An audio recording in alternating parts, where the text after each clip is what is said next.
Howdy, all of you delicious people. I'm here to review Jumanji, the animated series, Season 1, Episodes 1 through 3. In all honesty, after the fact that I'd already gone on and put the thumbnail together for this one, more than likely I realized after the fact that there was probably a real confusion of what this exactly could be. But, in all honesty, I'm hoping that people won't get confused. I'm hoping that the visual key that is to be presented here is to clear that up. That is to, of course, be the animated series. But so, with that said, this, of course, is to be the first season, the first 3 episodes of the animated series. So, my apologies if there is to any be mistaken person to have gone in here and thought otherwise. It wasn't my intention. It just happened that way because I just saw a quick visual and then I realized after the fact, ugh. But so, after that said, I had gone on and just reviewed the Robin Williams Jumanji film. And so afterwards, from how surprisingly well that did, I was to have decided to just, like, okay, I'll just start covering the animated series, see how that goes.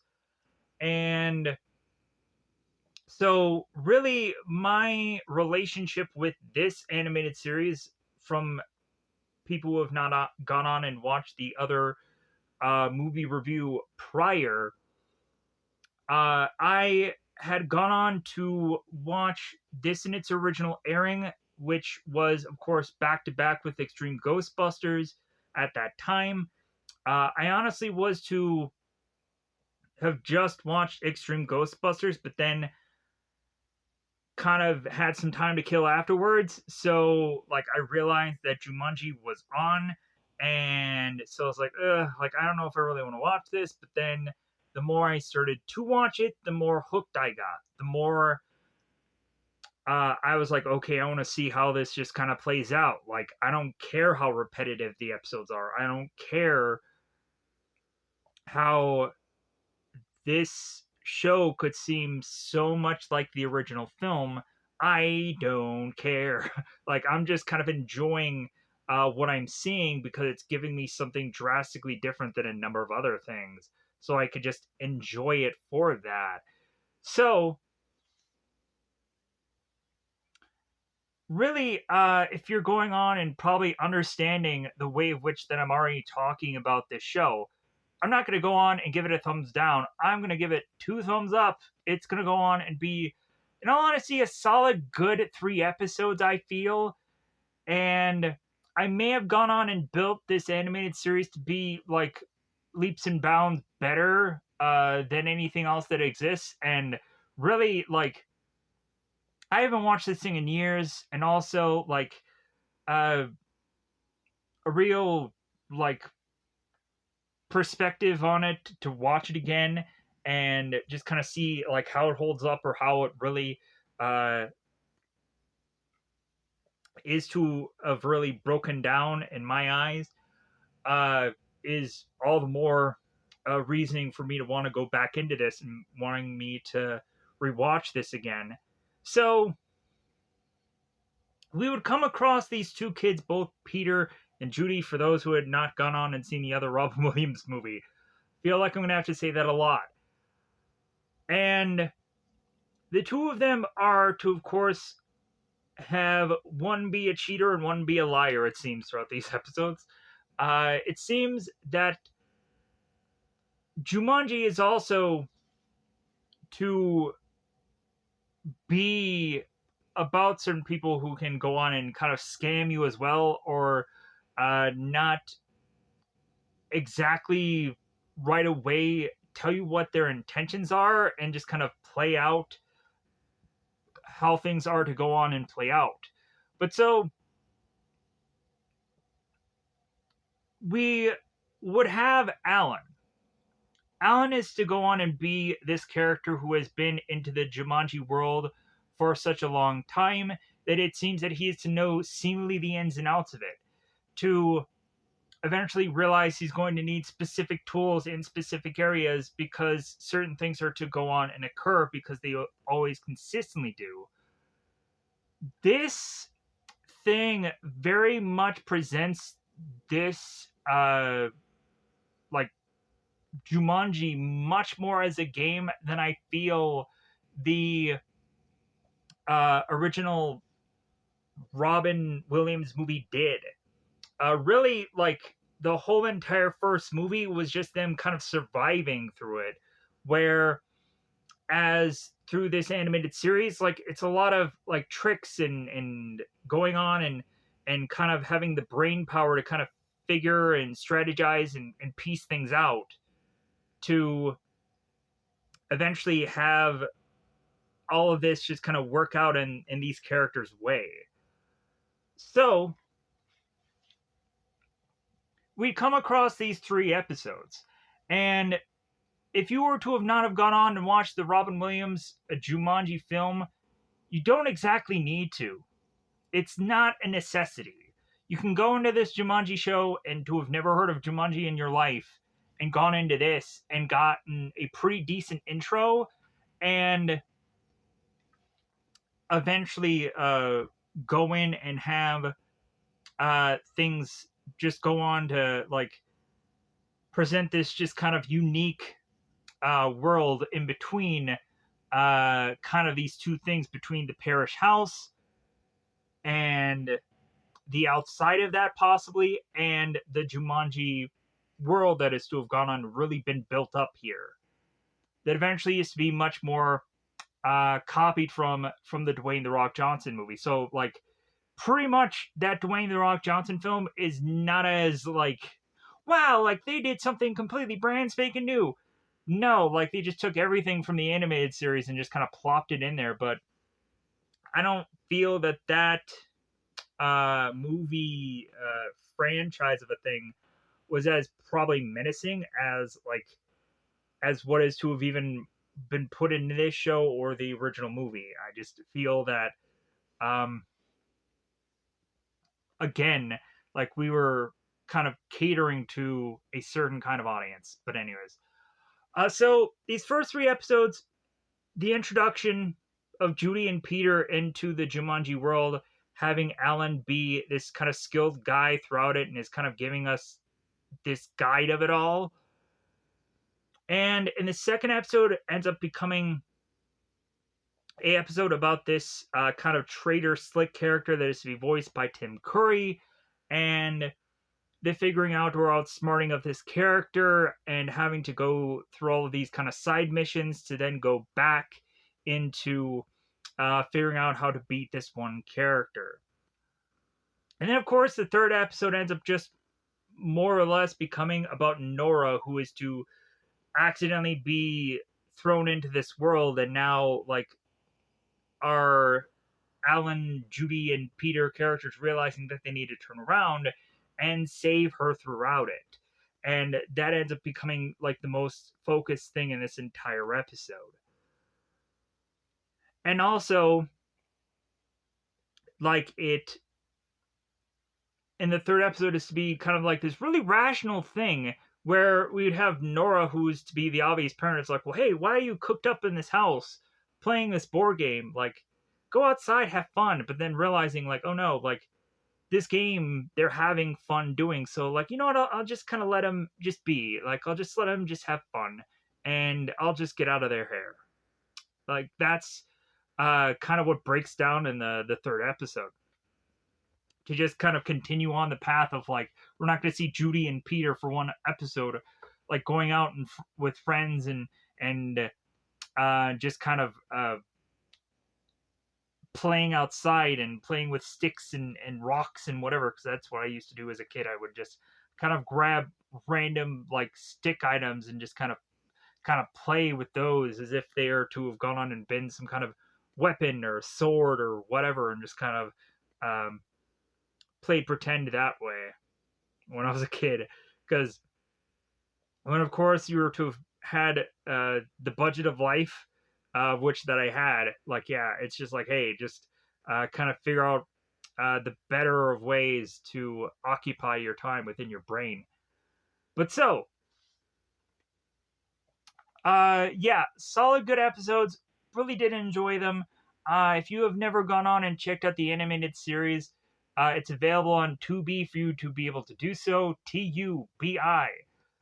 Rationally, I believe that there is a good, decent number of seasons of this show. So, really, I guess somehow it did really well.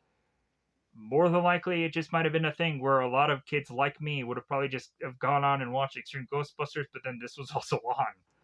I don't know. Um, Conveniently. So, with that said, in my head, I think I'm going to go on into the real, actual spoilers and really talk about the show.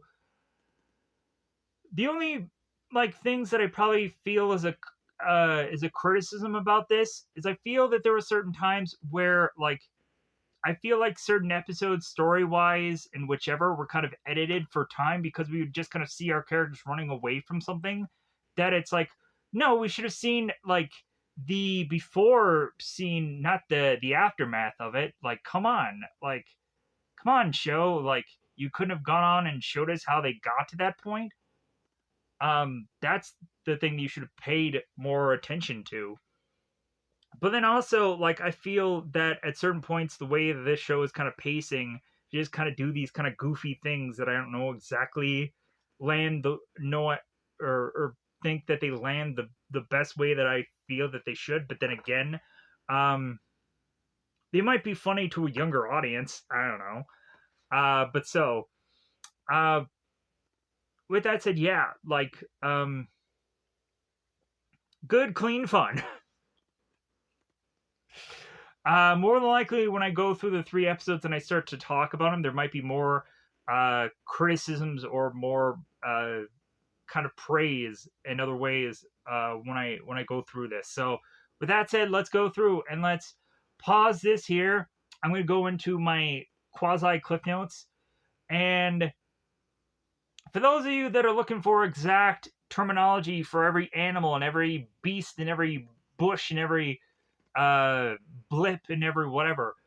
I was to have gone on and looked through Google and try to find character stuff on this show, and man, is it quite difficult.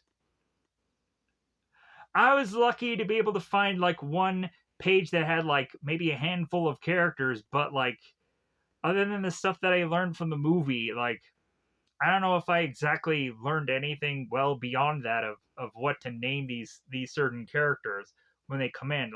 There is certain characters that are consistent, like Tribal Bob, and there eventually is certain characters for specific episodes. And there's also the consistent Van Pelt, Nora, and the kids and Alan. But yeah, let's go on. Let's get into spoilers. I've already talked for far too long about all of this. At some point, hopefully, if it seems that people are to be really interested in animated stuff, at some point I hope to go on and cover a lot more animated stuff. Even though, yeah, that does not always work well enough. I'd love to eventually do All Real Monsters at some point. That's a show that I've been for the longest time wanting to get back to. There's also a lot of stuff that I just eventually thumbed through the day before. And I've been spending a lot of time just kind of researching a lot of stuff, just kind of thumbing through and finding certain content that, yeah, is probably very well aged, but then again, may do surprisingly better than I would have naturally assumed or hoped or whatever upon this channel. So, I guess it really just kind of comes down to the luck of the draw of that day, of which that is to be yeah, I'm feeling this today, and luckily it just somehow just finally does well for the channel. So with that said, let me pause here. Let's get into spoiler time. Spoiler time. It's about that time again to spoil these episodes. All right. So in the very first pilot episode, before we really get to the kids going on and starting to play the game, which would be really just kind of the focus of every episode, we'd have bizarrely this opener that is to have these kind of setting pieces of these kind of just random locales that I think really they're probably thinking about some point using at some point in this, or really they just realize well, hey, let's kind of build all these other kind of side things besides what we're presenting in here, maybe to just kind of give certain people some experiences and this and that and whatever.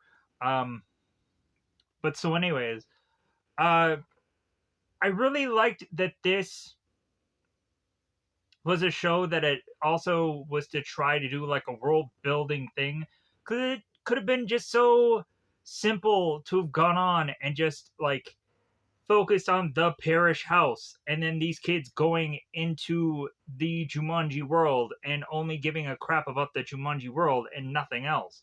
But it seems like they gave like a fair shake to them being in the game and then also technically out of the game in some ways, but we'll get there.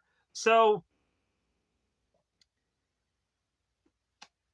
in the beginning of this, we have these kind of flashes of these kind of things here and there, and then we get to the parish house, which was to have these movers kind of make their way out of it.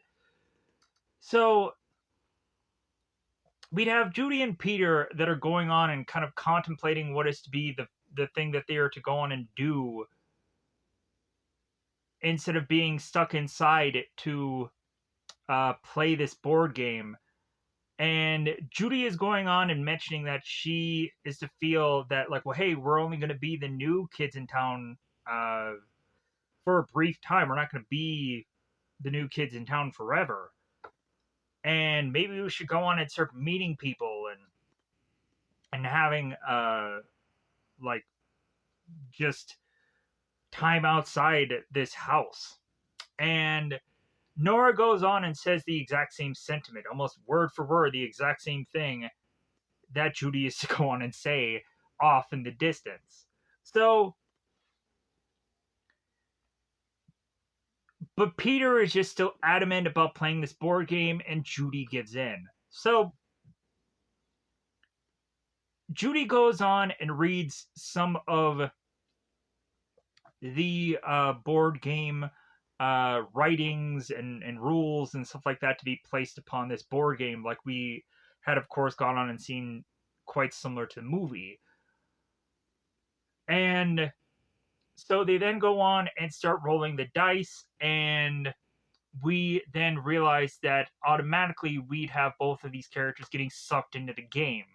There isn't to be anything that is to kind of be a build up of like, well, hey, this mosquito's here, oh, this lion's there. No. Like right out of the gate, the very first roll, they get sucked into the game, and Peter ends up getting sucked in first, and then after Judy, or right before Judy ends up getting sucked into the game, she is to breed the circular shaped thing upon the board game that is to have gone on and stayed clear as ice, but worth the price.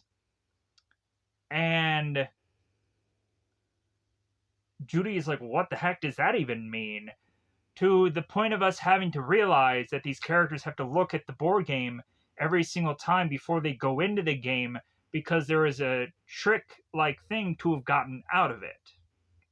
Which I guess Alan had never gone on and realized that, because all he was to have heard was, in the jungle you must wait till the dice read 5 or 8. So how is it that he had not gone on and gotten rescued via that? But then again, at some point in these episodes, he used to just go on and state that there had been a plethora of different kids that had gotten trapped into this game via a long stretch of time and left things like toys and other kind of items.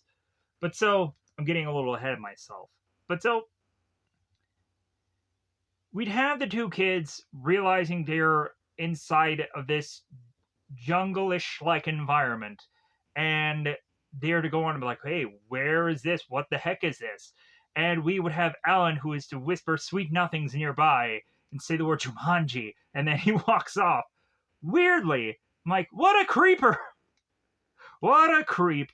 But then indeed, this is a very burley-ish man that is going and facing off kind of King Kong Godzilla style against this weird, bizarre, blackened goat-like creature man, which really I would have to go on and compare to the Krampus character, if you've ever gone on and heard about the evil Santa Claus Krampus.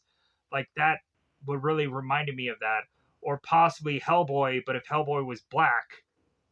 Uh, I'm kind of throwing a lot of things at you here, but it's basically a goat man-like character.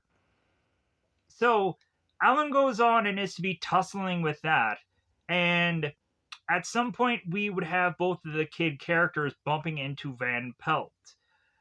And if Alan had not kind of gotten scarcely afraid of Van Pelt or the goat character uh, getting shot, I believe, but then kind of running off because it doesn't get killed because it ends up, I think, reappearing at some point later. I think we even within this episode.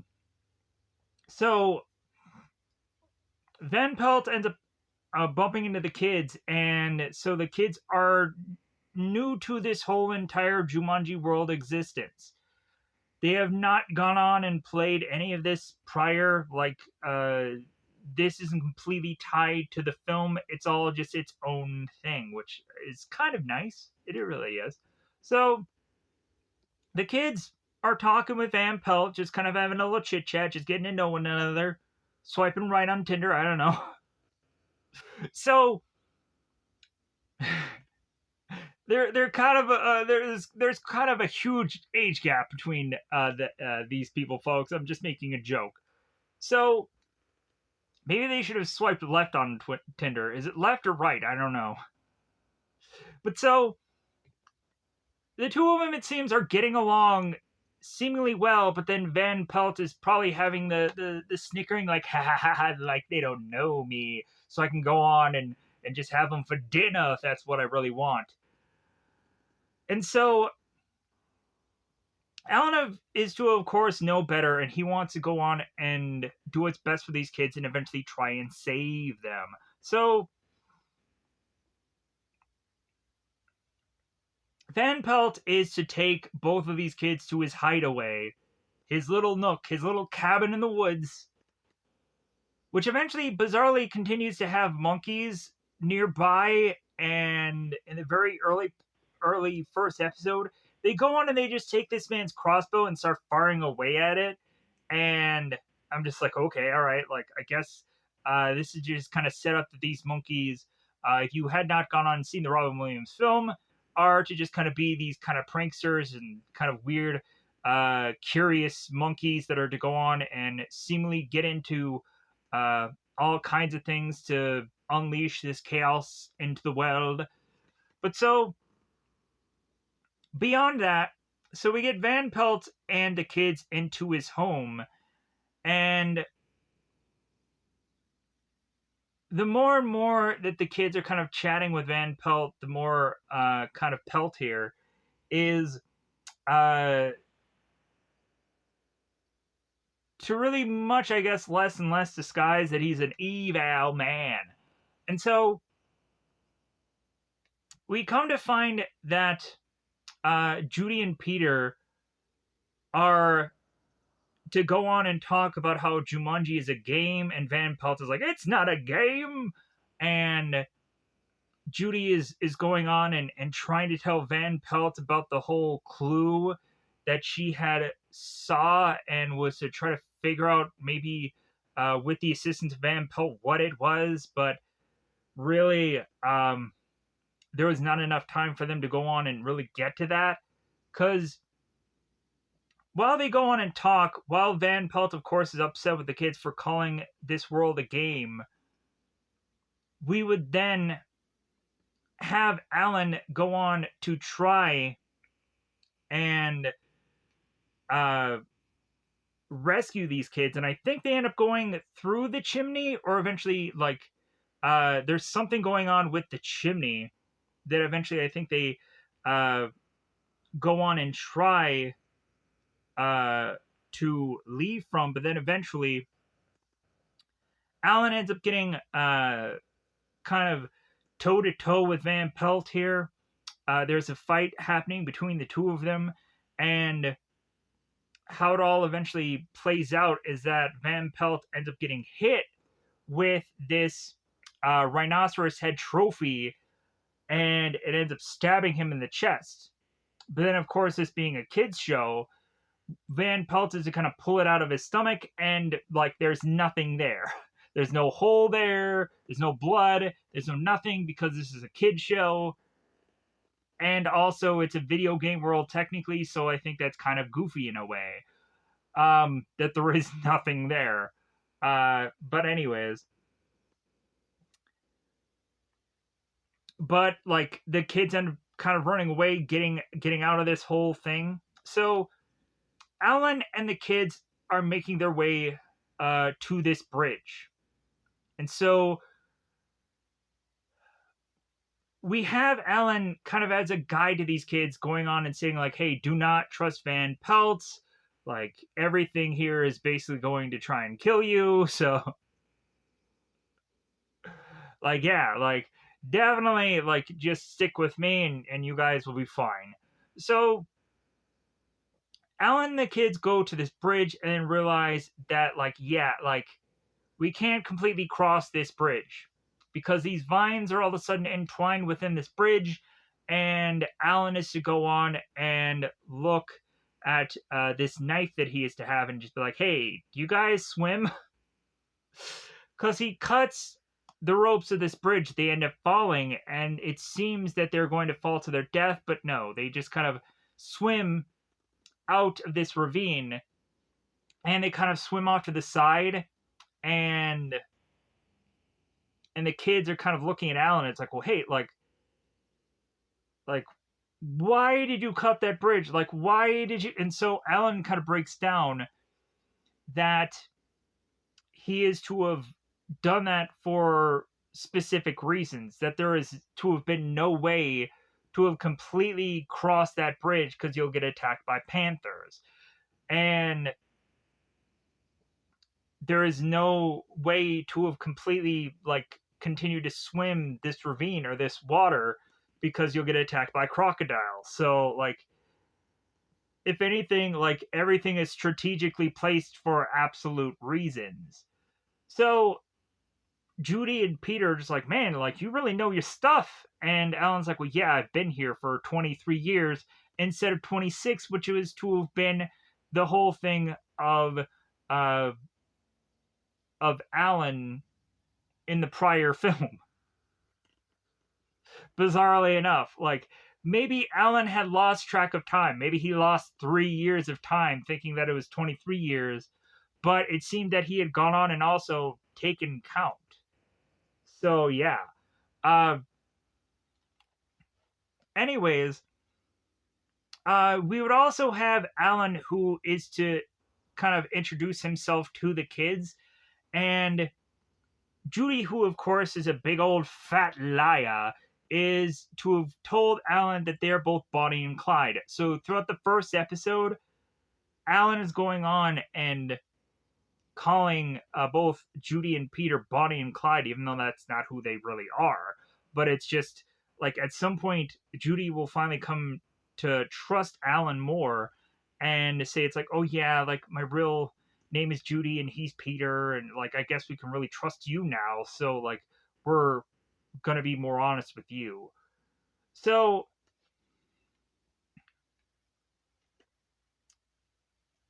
Alan, it seems, is to have this enormous bucket-like thing that is to be off of a pulley system for him to kind of pull him and the kids up to this cave opening area.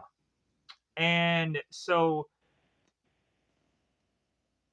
we'd come to find that there is to be this kind of unusual, like, stone axe that is to be presented in a specific area, and it comes to be that Alan is to even need that stone axe for this specific reasoning of this kind of vulture or sparrow or bird-like thing that is attacking the kids, forcing then Alan to chuck this stone axe to be like, well, yeah, like, that thing's there, like, all the time. So luckily I have this thing here every time to just kind of shoo this thing away. So Alan goes on and takes the kids into his cave. That ends up, of course, saying, keep out, this is Alan's cave. It's like, okay, cool. So again, we would come to find that both Judy and Peter are to notice certain toys within this cave, and Alan is to say it's like, well, yeah, like that's from a plethora of dead prior contestants within this game. So yeah, like this place is no joke. So Judy finally feels that like this guy is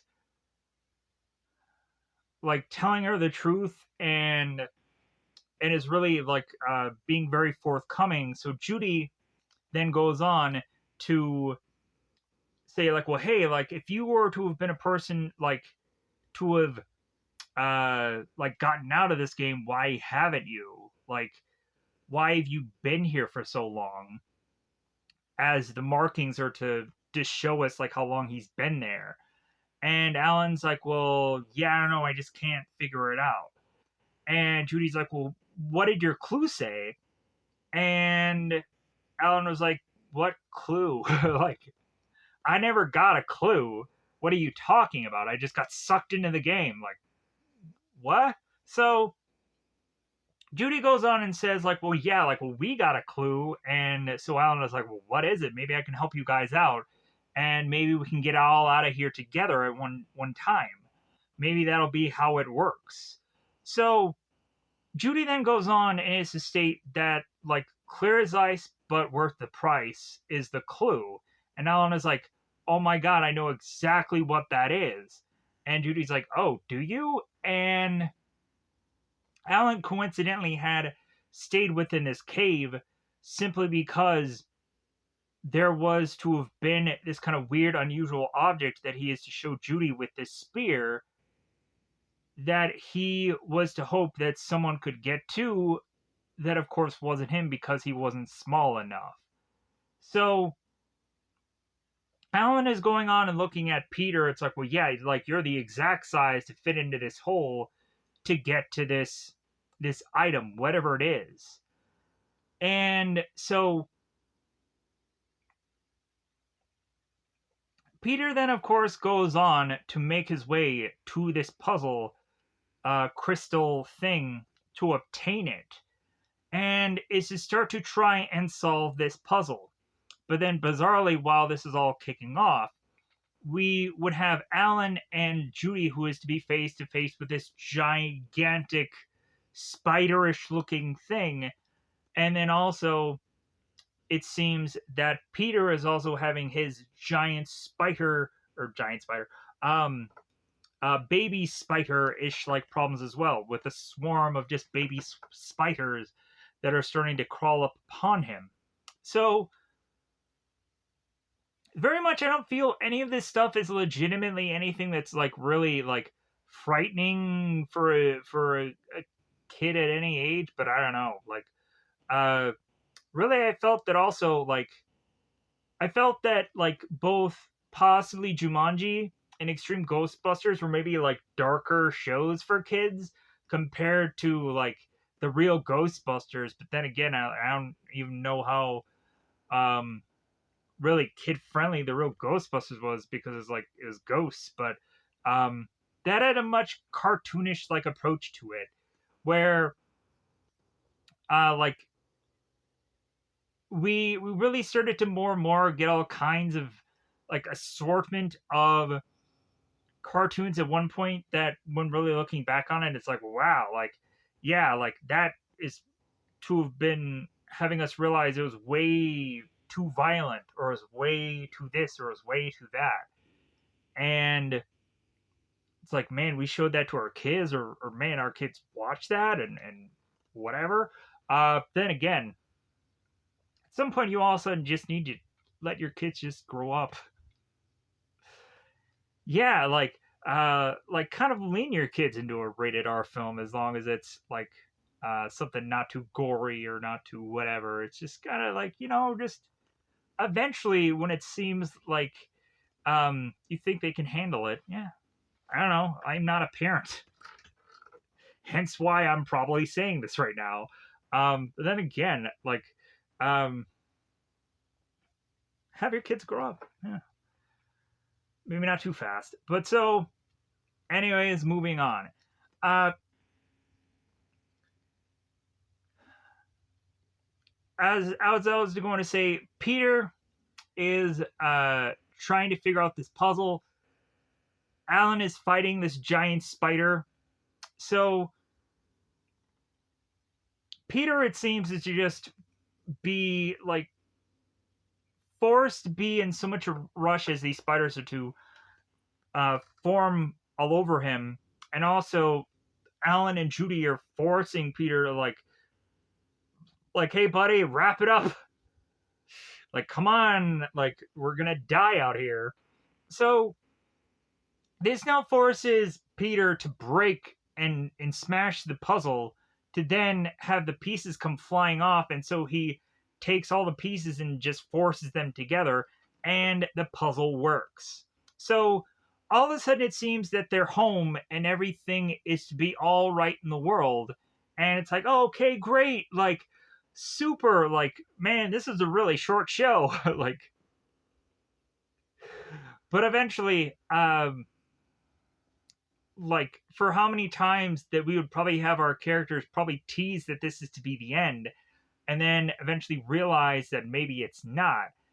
uh that could have gone on and stated like, hey, if they were to have ever gone on and put another season out, they could have really presented this story in certain ways. But so anyways, we would have our characters at seemingly safe at home, and Alan is to rush to the fridge to realize that there are still crunchy munchy bars, whatever the heck that is. I guess really to have been a thing to be built into this show for whatever reason. Maybe they were trying to have some like merchandisable piece to eventually put somewhere into other things, but I don't know. Maybe it did. Maybe it didn't work out. I don't know. But so at some point, our characters are to realize that not all of what they think is to really be what it seems. As Peter is to have held on to the puzzle piece, and the puzzle piece is to go on and like state the word cheater, and then turn Peter into a monkey. It seems that in every single almost episode, at some point or another, Peter is to be turned into some animal. I don't quite understand why it feels that the show needed to do that a lot. Like, I guess it was just a funny thing of that movie that they just took and just been like, man, this one kid turns into a monkey, and man, that was kind of funny. So how about every episode we just kind of turn him into some animal because it sounds fun. And to just also be keeping with the movie, I guess. But so we'd have Alan that is to realize that Peter had to cheat to get this puzzle correct. So Alan's like, no, like, the game hates cheaters. Like, it hates it more than anything else. Like, if you lie, if you cheat, like, it hates all of that. It punishes you for it. So, any scammers, because it seems that also the opposition is to have been scam artists. But hey, really, like, if you go on and do it in kind, like, I guess you'll have a punishment for it, where those other people, what punishment do they really get? Sweet life. A sweet life of living. Anyways, so Alan is to go on and notice that the stairwell is now filled with green vines and a stampede of animals that is to have made its way through the front door, as Carl Bentley, the policeman, is now going on and I guess going from house to house to get some possible like charitable donations or something for something. I think it's a giveaway for a car, some goofy thing like that, some uh prize of sorts. But anyways, Carl is going on and just being at the door to eventually have this stampede of animals thrust upon him, and him being smashed or smothered by this door, which he is to eventually be kind of like thrusted into the ground of the aftermath of this stampede. So,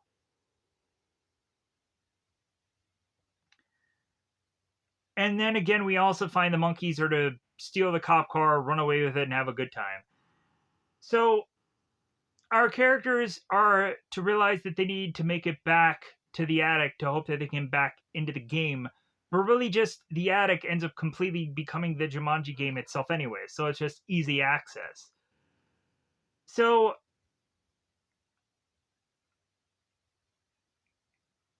we would come to find out that this puzzle piece thing is to all just be this crystal that it seems that people are very much up in arms about.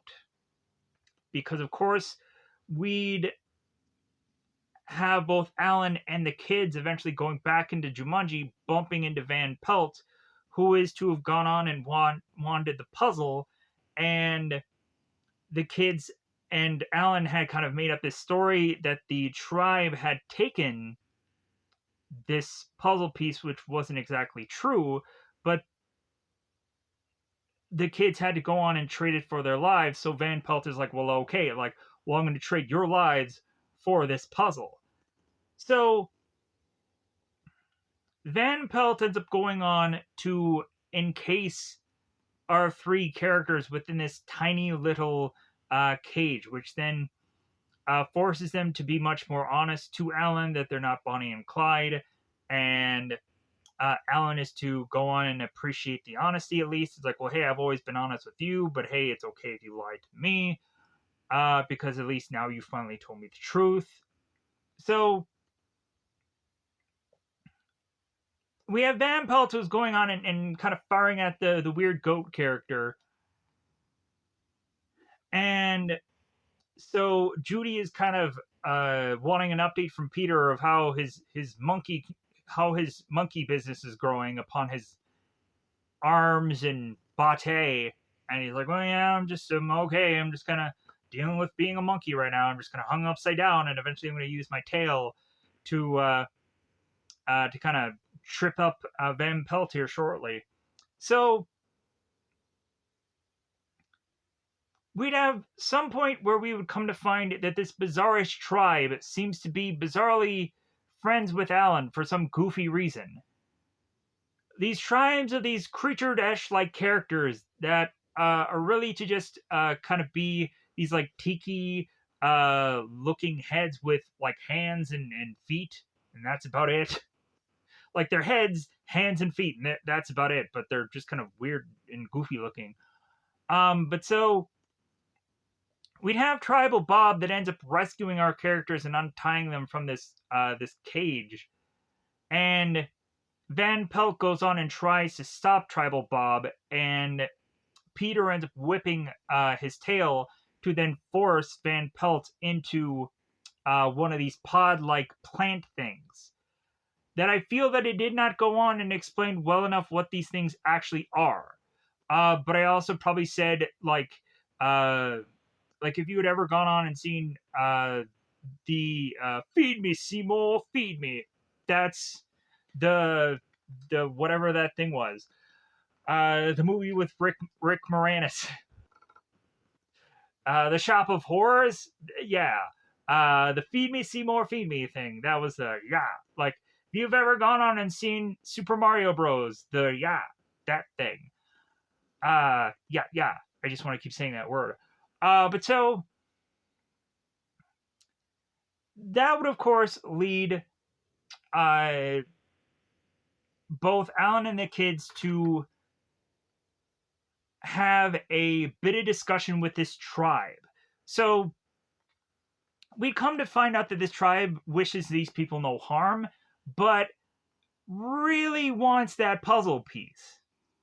And it has some like it has some attachment to this tribe. And so Peter is just like, well, like we really need this thing, we really need this piece to get home. but like I think it's the right thing to just kind of hand over this piece to them for how important it is to them. And Alan's like, well, no, maybe we shouldn't. And Peter's like, no, I think it's the right thing to do. And Peter hands this piece over to the tribe, and the tribe rewards him for it. And it's like, well, hey, like, you know what? Like, I appreciate your honesty in some kind of translational dialogue of sort. And the tribesman is to go on and reward Peter by giving him the thing back, so that way they can push the pieces seemingly shortly thereover to then have them go home. So it's like, oh my god, like uh they went home.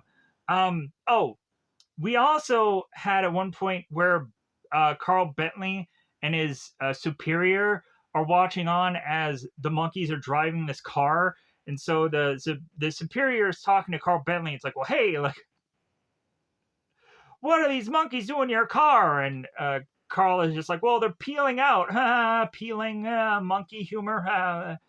What a joke. But I completely forgot about that. So we have the kids, and it seems that Alan is to be home. Seems that everything is okay. But sadly enough, Alan is to get sucked back into the game. So both Judy and Peter are just like, wait a minute, what? Like, why is it that he didn't come with us? It's like, oh, well, like, I guess we just have to keep continuing to play the game to try and rescue him and get him out of the game. And so the episode ends with them going on to play one more round, but Peter is going on and grabbing up all the candy bars to kind of go with them on this journey. And I would have been like, man, like, if you know, like, Jumanji is as wild as it is, like, I would have brought, like, an assortment of, like, I would have brought, like, some Survivor skill, like, stuff. Like, you need some, like, Bear Grylls, like, stuff or whatever. Like, grab some rope, grab some... Who knows how long you could be stuck within there. Like, grab a weapon of sorts. Like, you're probably going to need it to fend off. You don't know what's going on. But yeah, so, like, that's how the first episode ends, and that's also kind of weirdly how it ends, because in the second episode, it doesn't, like, pick up from that. It just kind of restarts again with just another episode, which was kind of like, you know what, like, I guess they probably wouldn't have figured that anyone would have gone on and just really just kind of watched a whole thing of this. Like, at some point, they would have just sporadically watched the show. So, like, I guess it doesn't do any smooth transitions, but it is what it is. Let's move on, because I've already been talking way too long. So, episode 2. So, Judy and Peter are to, I'm assuming after school, run off to make their way back to the game to play more of it. So they're rushing their way up to the attic. We would come to find that Judy is to seemingly slip and fall on this rug, and is to accidentally break this vase or this vase, however you want to freaking say it. So I know people are going to go on and say it other ways. But so, oddly enough, this vase looks like some kind of weird, bizarre trophy of some kind, but they just call it a vase. So I'm like, okay, I guess that's what it is. Looks like a trophy to me. So,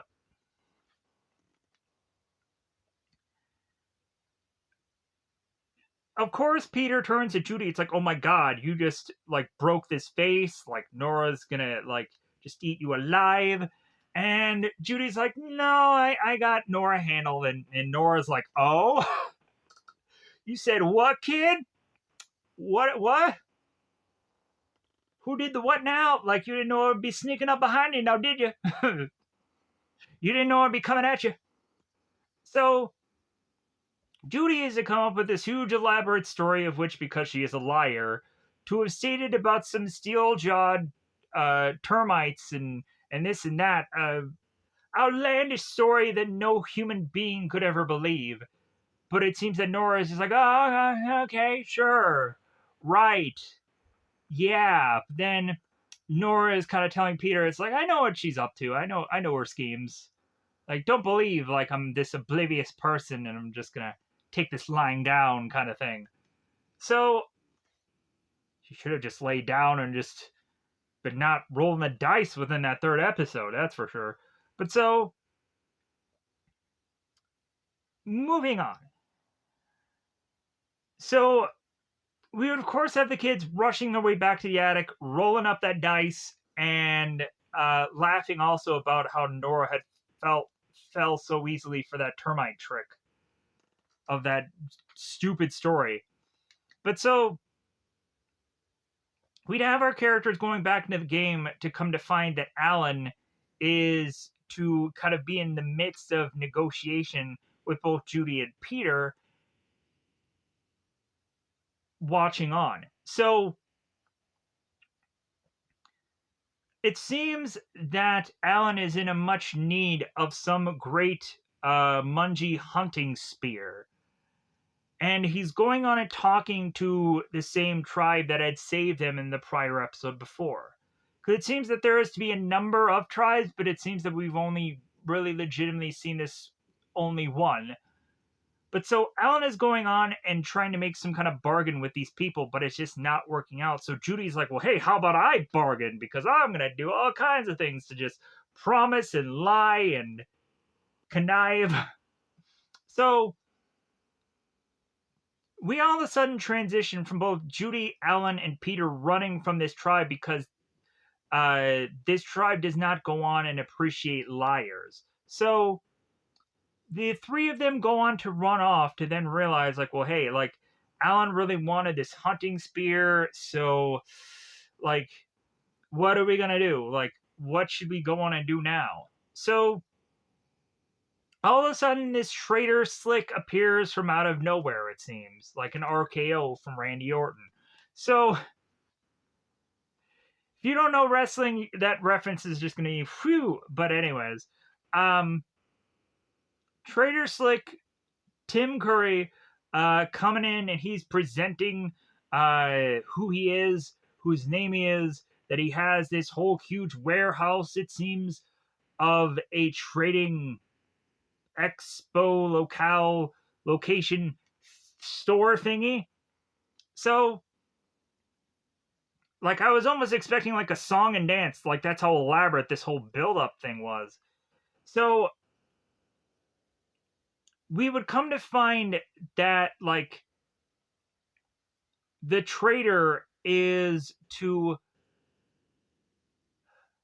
have a assortment of items, but the kids are just like, I don't really know like what exactly we can do from any of this, because he's uh having all these like give a dog a bone kind of jabs and whatever goofy lingo that he's like saying here, but I feel that all this is going to be a snake oil salesman routine. But anyways, the kids go on and realize that probably a more potential buy for otherwise our characters here is to be a get out of Jumanji free card. Kind of like Monopoly, bizarrely. Like as if we're still going back into board games and trying to get out of jail for free. So our three characters are realizing, oh my god, like what could we have that could be a bargaining chip to give to this man to get Alan out of Jumanji for free? So like, I don't know. So Alan doesn't really have anything, but he's like, well, hey, can I give you an IOU? And so we of course have Slater Trick, like, or Slater Slick, who's just like, no, I don't accept that. So plus, if he's gonna get out of free, like, how is he gonna pay this debt? Like, is the game gonna come after him at some point and be like, hey man, like you're late on payments? But anyways, where's my third installment? Where's my money?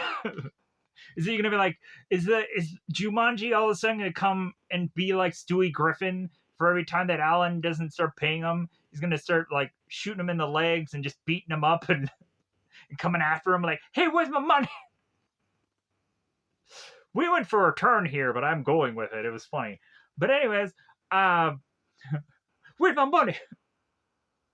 Is it gonna be like Goofy, the one guy who ends up doing the Goofy voice, and he's like, "Yeah, where's my money?"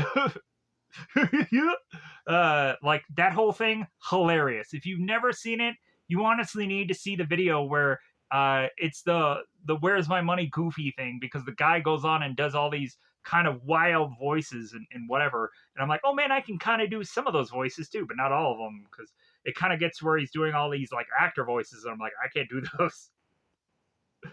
But I can ballparkingly do some of them somewhere under the rainbow. Moving on. So uh Judy is to go on and realize that when she had broken that vase, she had also broken her watch. And so Judy is like, well, hey, like, if I can go on and if I can promise him this watch and kind of really um, sell him into the fact that this watch is to be like this great thing when it's broken. And so really Judy is like, well, yeah, like, look at this watch, like, look at it, like, yeah, like, how about I sell this to you? And Trader Slick is just like, well, yeah, like, does this watch like tell time well? And Judy's like, yeah, it tells time perfectly. And the guy's not even looking at the watch and checking to see if it actually legitimately works or not. Like, he's not really going on and doing his due diligence, which really is to be a backfiring thing, but it backfires on them both because we'll get into it. So they end up having Slick grab or give Alan this card, and so they go home. All is forgiven, it seems. But then the more and more they realize, like, okay, we're at home. Something must be not quite right this time around, right? Like, we can't have realized that this show is to have a number of seasons if this is to end so quickly. So, what's going on this time around? We would come to find within the real world of things that time has completely stopped. People who are to just be bizarrely standing around doing absolutely diddly nothing. But when all of a sudden both Alan and the kids are to mention this, we would all of a sudden have the monkeys who are to get out of the game as well and are to start wreaking havoc, going on to fire trucks and driving them all over town, and also taking the scissors to Nora's head, making her look freakishly horrific by the time that she is to have to go to her date by the end of this seemingly episode. So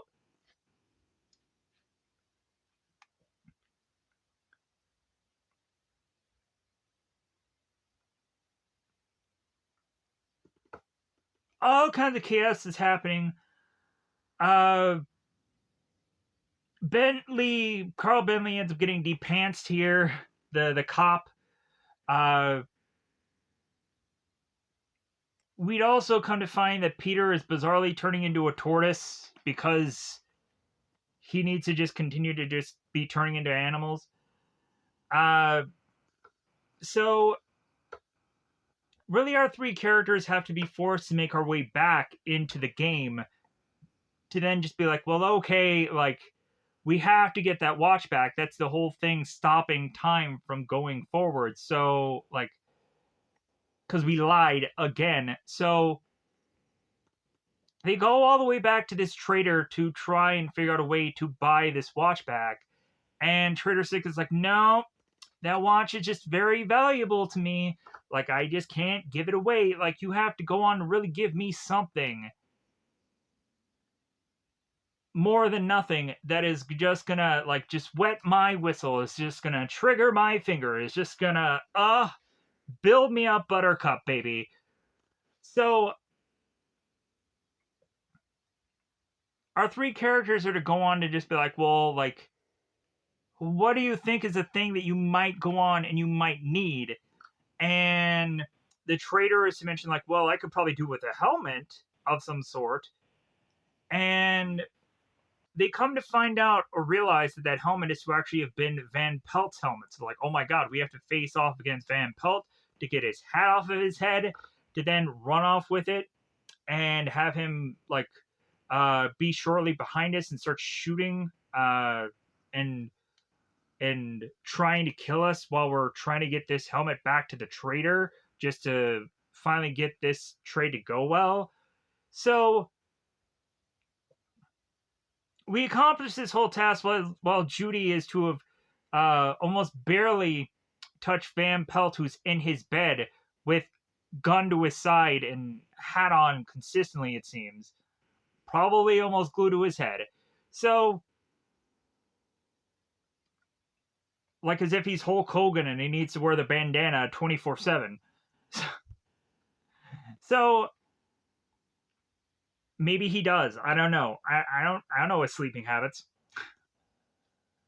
So, we'd have these three characters that are to again pretend they are housekeeping and try to sneak away with the helmet while Van Pelt is just kind of oblivious to it all, and then realized that he had gone on to fire the maid prior. So he's like, "Well, hey, you're trying to trick me." So I'm really in a rush here. I realize that I'm probably talking way longer than the actual episode, so I got to rush now. It feels, even though I'm only one episode left, but I'm still having a good chunk of time to still get through here. So,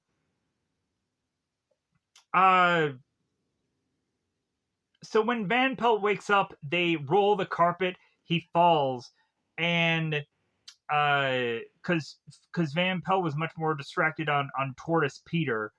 But so all of them end up running out of the house and use Peter as a kind of a flotation device to kind of make their way out of there.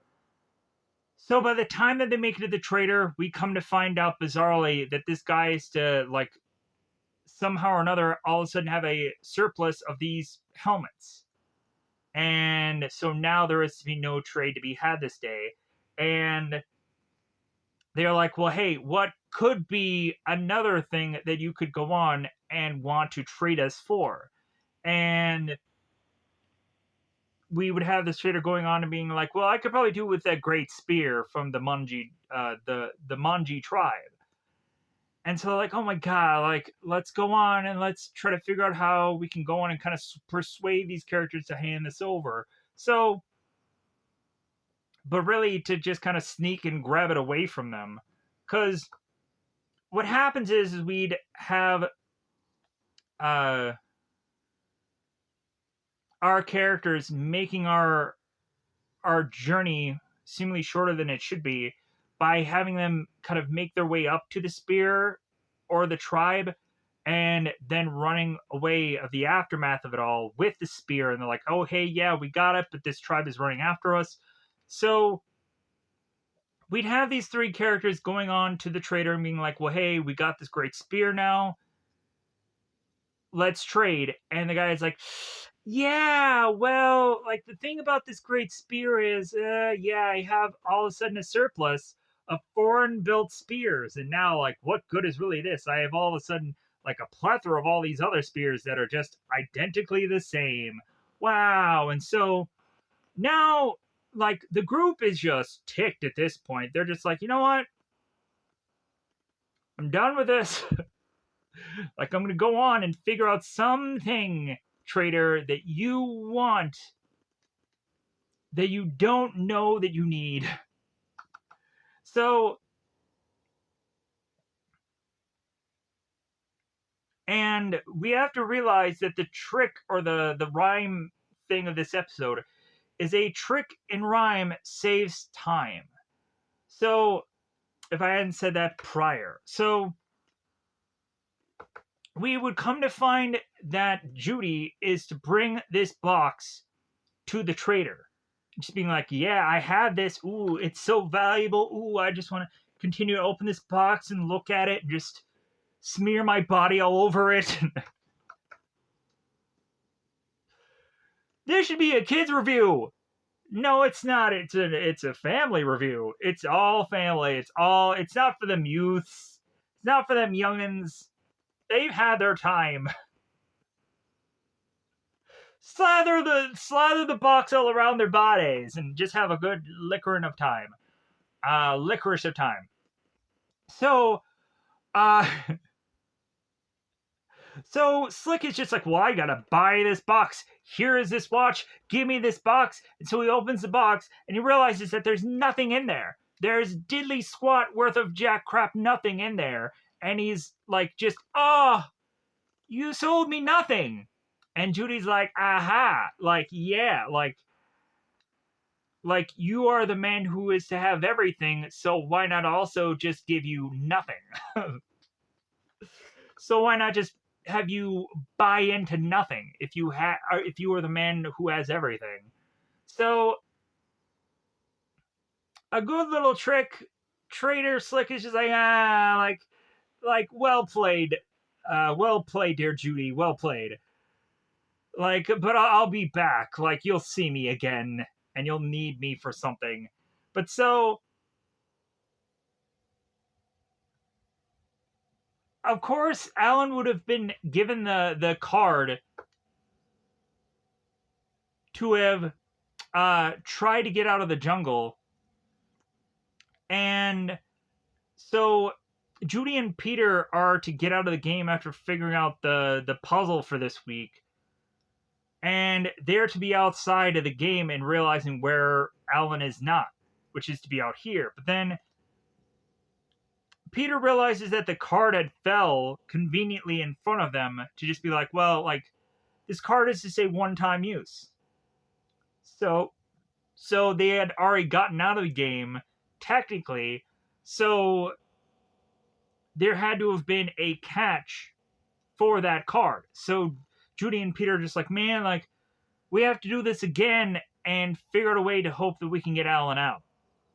So both Judy and Peter are to go on and turn to Nora, who is now horrific within her voice, and she is opening up a door to her date that is to have been, of course, frightened by the looks upon her.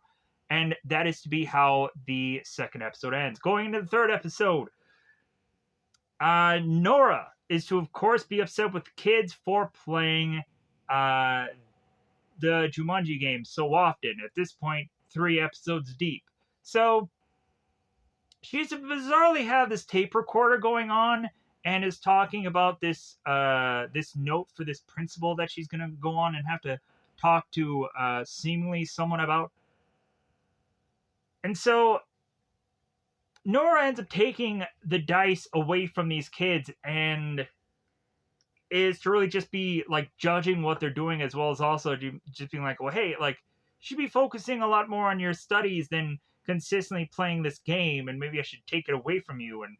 And so at some point Nora is to grab the dice and then realize that she is to just kind of toss them far away from the kids, but with that roll of the dice, the kids realize that that's going to suck both the kids within this game, but then also Nora is to be present within this world also.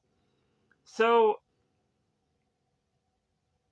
we would come to find out that the puzzle or the poem within this game of this episode is to be, the more you learn, the less you'll know, and that's the only way to go, wherever the f that meant.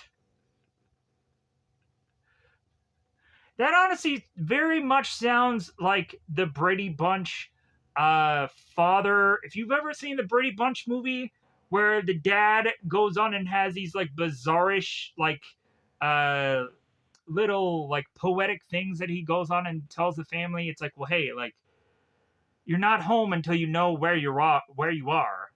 And really, when a lot of times like the whole entire family or some bizarre side characters to just be listening to this guy, he's like, what are you talking about? Who are you talking to? What are you saying?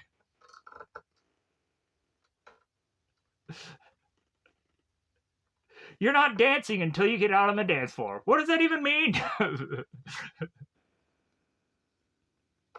What gibberish are you slinging? Kind of like half of the things that I say at some points. But anyways, let's go on. Calgon? I don't know. was working for a minute there. So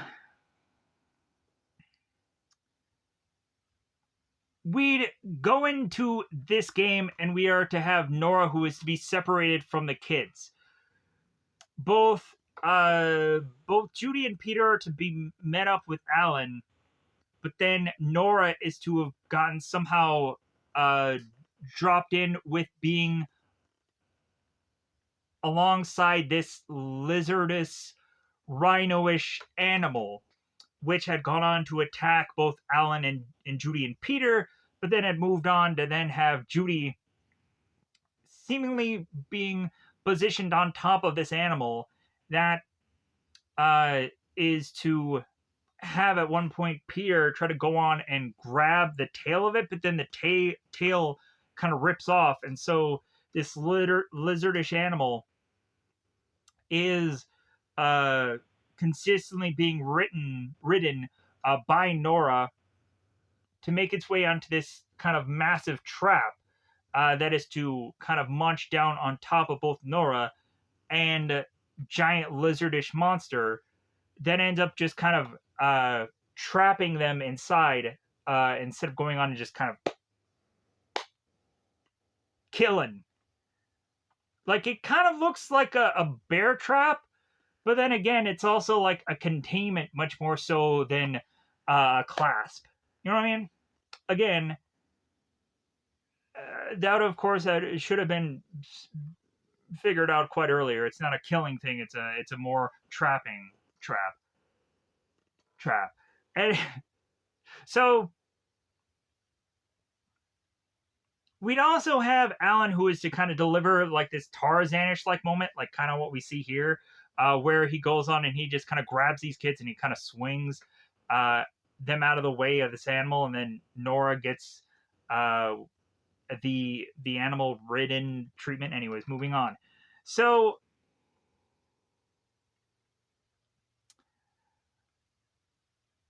we'd come to find that Van Pelt, of all people, is to come to find this trap and is to open it. And he's hoping of what things he's going to go on and get from this whole endeavor. As he is to be dragging... he notices the trap. He unlatches it from where it is to have been obtained from. And then he drags it with this weird-looking, like, tractor, steam... tractor like bizarre contraption. It looks very weird, but I would probably have to say that it looks very much like a tractor than probably anything else. Maybe it's a train looking tractor, but still it's weird. So they haul this thing all the way to this locale. So Alan is to go on and try to be tracking Nora, and he ends up kind of putting his ear to the ground and is to come to find that Nora had gotten trapped. The kids are like, oh my god, how did you know that? And Alan is to grab the tape recorder that is to have Nora's narration of what had happened to her. And so like, oh yeah, like, I guess you're telling us the truth. So Alan then starts to go on to then just start to track what could have happened to Nora, and it could have led to a number of tribes grasping her with the Mud People, or the Bone Crunchers, or the Doo-Doo Warriors, whatever that means. So he's looking at these feathers and these muds and these doo-doos and all kinds of doos. And so he's coming up with all these conclusions that it could be any number of things. Maybe the wind could have told him like how Nora was captured. But so we'd have our characters still trying to figure out where the F Nora is. And eventually that leads them to get like squeezed by this snake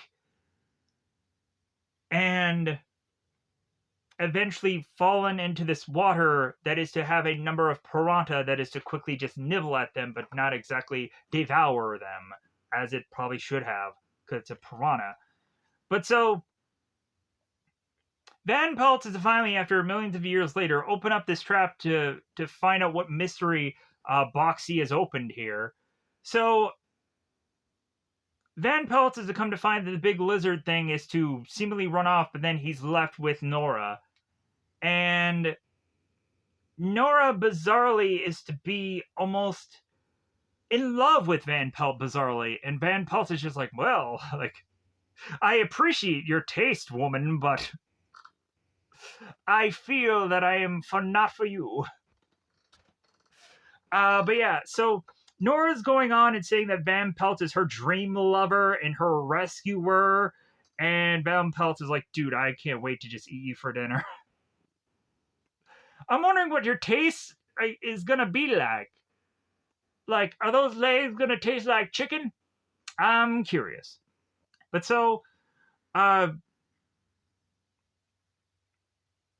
the more and more both Van Pelt and Nora start to talk, Van Pelt starts to realize that Nora is to have been tied to Alan and also tied to the kids. So Van Pelt is like, oh, like, aha, like this is going to be one thing that I really want to go on and have Nora in some way or another lure the kids and Alan to this place so I can go on and trap them here. And so Nora at some point is doing this like humming and whistling and all kinds of another number of things that are to go on and really annoy Van Pelt at first, but then he's also to go on and say like, well, wait a minute, like she's making sounds, like I should go on and make her make sounds even more because that'll attract Alan and the kids. So uh so yeah, so Van Pelt is making Nora scream and smack into this bear statue-esh like thing, and she's having hiccups and all kinds of things, which is annoying probably the crap out of Van Pelt, but also is to be like, well, hey, like I'm doing this for a good purpose. We would also come to find in the early episodes, Alan was to have been like caged up with the kids with Van Pelt, and then the tribe guy like is to rescue him, and Alan ends up telling Judy, it's like, well, whatever you do, like don't scream when you see these tribe people because I don't like it when you scream. But I guess Alan is to go on and just being to very much have Nora just belt it out like as if she's on the Frozen soundtrack. So Nora at some point gets so scared that she ends up doing a little bit of a fainting bit. So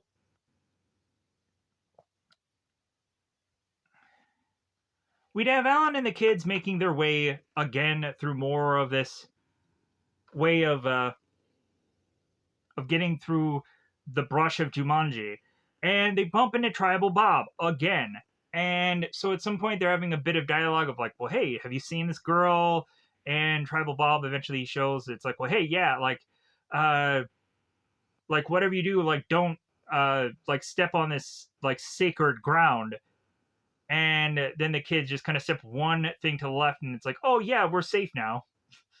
That's so stupid.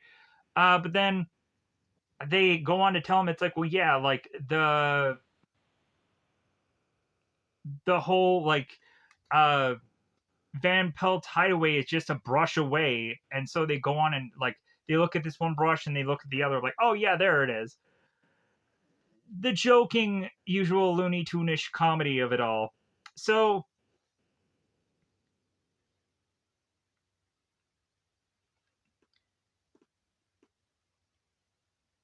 when Nora ends up awakening, she's like, man, like, why am I still in this dream? Like, I thought I would have awakened by now. And Nora's going on and on about that. So Van Pelt is to go on and eventually just be like, man, like I can't wait for like a really good hunt. And Nora all of a sudden is just wanting to therapeutically figure out why that is. Did someone hurt you, Van Pelt? Like, does this have something to do with your upbringing? And this and that. Like, she's trying to go on and like Dr. Philling this guy, and he's wanting none of the fill of any of that. And so at some point, well, I'm sure Van Pelt has just been so just like he can't wait for Nora to just be gone in his life. Nora all of a sudden is to sneak out while Van Pelt is to not be aware. So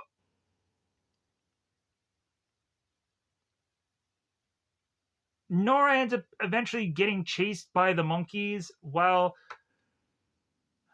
Alan and Judy and Peter, if there wasn't just an easily path to have gone to Van Pelt's house, they're bizarrely going on and taking the most inconvenient way to get there humanly possible, which is to be crawling up this cliff.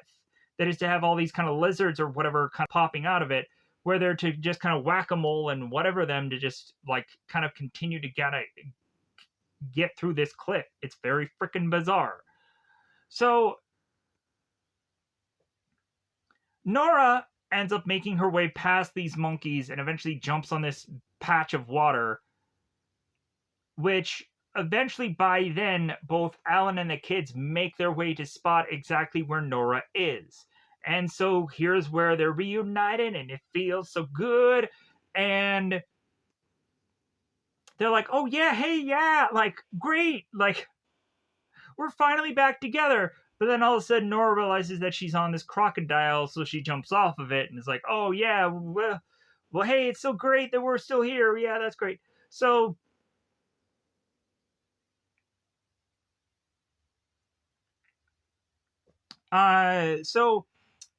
we'd have Judy who like uses this stick and Peter uses a slingshot. I'm like, where did all of this stuff come from? Uh, and then also, we'd have Van Pelt that is still after this group.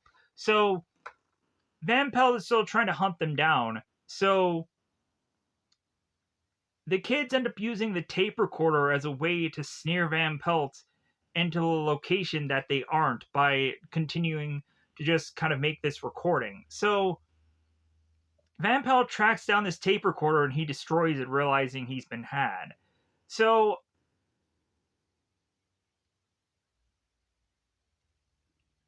all of a sudden, like when Van Pelt finally gets to this group, the group is to seemingly be running off a cliff. What a dumb maneuver. So we'd have all of our characters accidentally slipping upon this cliff, and they're all to be just kind of holding on one to another. And so Alan is just trying as much as possible, just kind of just stay on this cliff. And so Al- Alan is holding on. Nora is coming to this euphoria, fruition, whatever like moment to the rest of her kids and realizing that they could die here. So she's like, well, yeah, like maybe being an adult doesn't mean that you know everything. And like I've kind of realized that I should probably like just like turn a table here and realize that like I've made a plethora of mistakes and this and that. And so with all the stuff that Nora is going on confessing here, Judy is to realize that that is to have been the answer to the riddle that they are to go on and solve. So that gets them back home again with Alan still being in within the game. So uh we have it all come back to us now where Nora is to have kind of gotten back to talking with the kids and is to see them playing this board game again. And this time around, she goes on and looks at the game and realizes that it's Jumanji. And then she's like, "Oh well, hey, like how about let you guys go on and you go and you play your little game? Like, yeah, uh, like yeah, maybe I judged too harshly about all this." So Nora goes on and turns around and is to like go into her tape recorder again and start to like have some notes for her therapist that and not her just being a therapist herself, that she's also going to have a talking to her own therapist, and is to mention that she is to have gone on and had this bizarrish dream, but then when she looks back at her tape recorder, it has a bullet hole in it, so she's like, oh my god, like maybe all of it was real after all. So that's how we kind of wrap up this episode. I'm going to get out of here so I can go on and hopefully get one more squeaking thing out today, but I don't know, I doubt it. Uh, I don't know how long it took for me to do all of this, so sadly enough. Um, hopefully you liked any little piece of this and you enjoyed it and you want me to do more of it at some point. Uh, Again, there is to be a lot more projects that I probably ever really had kind of in uh, the running for future stuff to go out. It's just like I've probably done way too much more research than legitimately putting out videos is what I should really be more focused on. Um, but I'm finally having something with doing videos that I'm legitimately having much more fun with than just going on and just like, well, I guess I should just get this project out, and it just becomes this like, well, like I didn't really like this movie and I didn't really want to do this, but like I guess like what other options do I have? And I feel like I can go on and like legitimately have options now, so it's great. So with that said, I'm gonna get out of here. Goodbye, everybody. Goodbye, everybody.